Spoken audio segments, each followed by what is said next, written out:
जाति पूछ करके चलने की अनुमति देती है क्या? या बाढ़ सुरक्षा का कोई कार्य होता है तो क्या वह जाति पूछ करके बाढ़ से बचाव करती है? नहीं। ये सब तब होता है जब अच्छे लोग चुने जाते हैं और अच्छी सरकार बनती है, तब परिणाम आता है। जब गलत लोग चुने जाते हैं तब सुरक्षा में भी सेंध लगती है।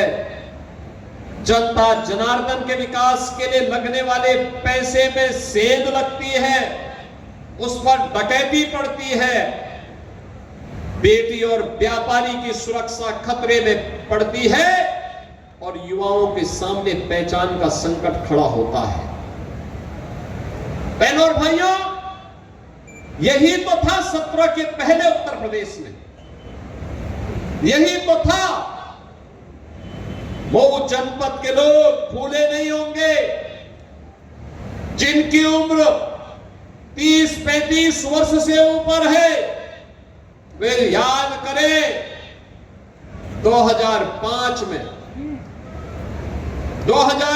में 21 वर्ष पहले इसी मऊ में कैसे भरत मिलाप कार्यक्रम के अवसर पर दंगा करके मऊ को जलाने का कुत्सित प्रयास हुआ था। कैसे सत्ता के संरक्षण में माफिया एक उत्सव भरे आस्था के केंद्र रामलीला के आयोजन में व्यवधान पैदा करके निर्दोष हिंदुओं का कत्लेआम कर रहे थे। सरकार मौन थी क्योंकि सरकार ने उन माफियाओं के सामने घुटना टेका हुआ था। सरकार उन माफिया के सामने नतमस्तक थी और यहां की सुरक्षा खतरे में थी। अराजकता का तांडव था। विकास के कार्य तो नहीं होते थे, गरीब को कोई सुविधा नहीं मिलती थी, लेकिन चंदा जुटा करके भी अगर वह कहीं पर कोई अपना आयोजन करना चाहती थी, रामलीला का आयोजन, यज्ञ का आयोजन, रामनवमी, जन्माष्टमी, शिवरात्रि, तो उसको नहीं होने दिया जाता था, उसमें व्यवधान पैदा किया जाता था। बेटी स्कूल नहीं जा सकती थी, सौदे परेशान करते थे, कभी भी उसको उठा करके ले जा करके अपहरण कर दिया जाता था। व्यापारी सूर्यास्त के पहले अपने प्रतिष्ठान को बंद करने के लिए मजबूर होता था। हर परिवार चिंतित होता था जब परिवार का कोई सदस्य सूर्य अस्त के पहले घर नहीं पहुंचता था तो लोगों में चिंता होती थी कि पता नहीं क्या हो जाए।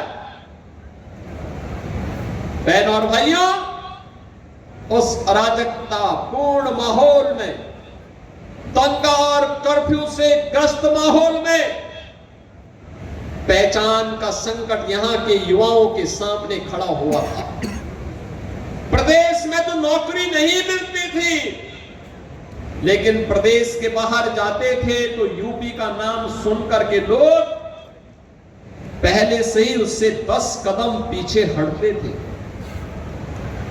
गरीब के घर में न शौचालय था, गरीब के लिए न आवास था, गरीब के लिए न स्वास्थ्य की सुविधा थी, गरीब के लिए न राशन था,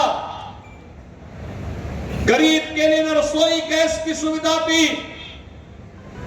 गरीब के लिए कुछ भी सुविधा नहीं थी। और बहनों और भाइयों, उन स्थितियों में भारत की महान जनता ने 2014 में देश की बागडोर सौंपी थी देश के आज के यशस्वी प्रधानमंत्री श्री नरेंद्र मोदी जी के हाथों में। बहनों और भाइयों, पिछले 12 वर्ष में आपने बदलते हुए भारत को देखा है।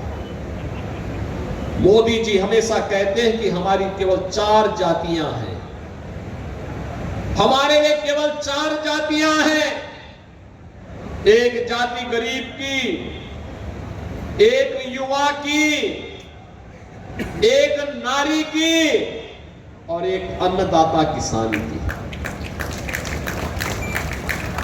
आप याद करिए, इन चारों में सब आ जाते हैं, ये सब उसमें आ जाते हैं। और उन्होंने कहा था, चार का उत्थान हो जाए तो देश दौड़ने लग जाएगा, दुनिया की एक बड़ी ताकत भारत बन जाएगा।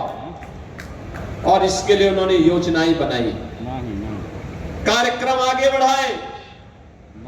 लेकिन मोदी जी दिल्ली में योजना बनाते थे, भाजपा के अन्य राज्य लागू करते थे, लेकिन यूपी में 14 से 17 तक समाजवादी पार्टी की सरकार ने उन योजनाओं को यूपी में लागू नहीं होने दिया। न गरीब के लिए शौचालय बनने दिए, न गरीब के लिए आवास बनने दिए, न गरीब को राशन की सुविधा देने दी, न गरीब के लिए सड़क बनने दी, क्योंकि समाजवादी पार्टी तो माफिया और गुंडों के सामने नतमस्तक थी, नाक रगड़ती थी माफिया के सामने। माफिया को देख करके पसीने छोड़ते थे इनको,